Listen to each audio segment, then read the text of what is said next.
I've recently started playing Dungeons & Dragons with some good friends. Though I've tried it before, the pandemic really got me hooked. Given, of course, that I don't really have anything else to do. There's one particularly absurd and hilarious moment in our first session that had us all laughing for days. We were 3 players plus the DM. I was playing the mysterious half-elven ranger with a dark secret named Leovoril Draugluin, or just Leo. My roommate was playing a male human bard, essentially Jaskier from the Witcher series. His name was Etheron.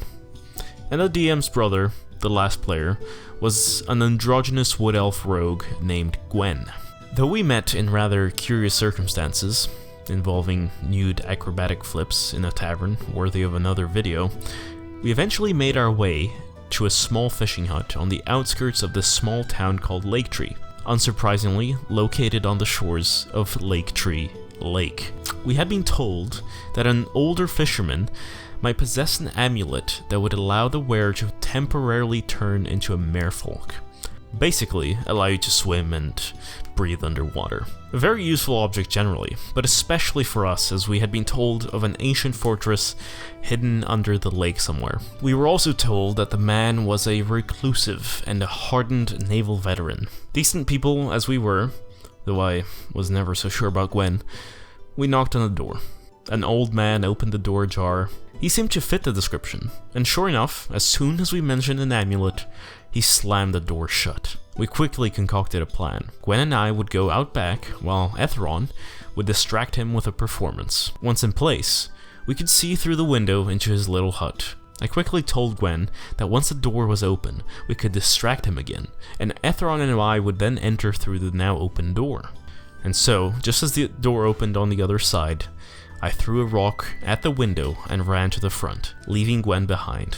But to my surprise, the door was locked, and Etheron, unaware of the second part of my plan, began to chaotically argue how dumb an idea it was.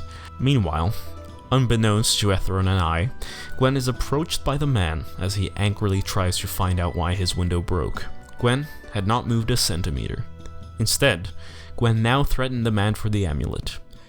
The man hands Gwen not an amulet, but an adorned brass horn in exchange for leaving him alone. Gwen politely takes the horn and merrily walks over to the other side of the hut, where Etheron and I are still in an argument. As Etheron's eyes fall on the horn, his first instinct is to immediately grab it and play it as though it were an instrument, and not clearly a war horn.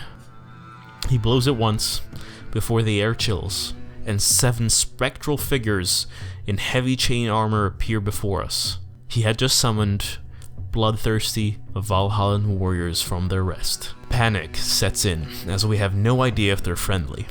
Gwen and I moved away to a safe distance to watch, but Etheron is now beset by the warriors to command them to action, to slay his foes.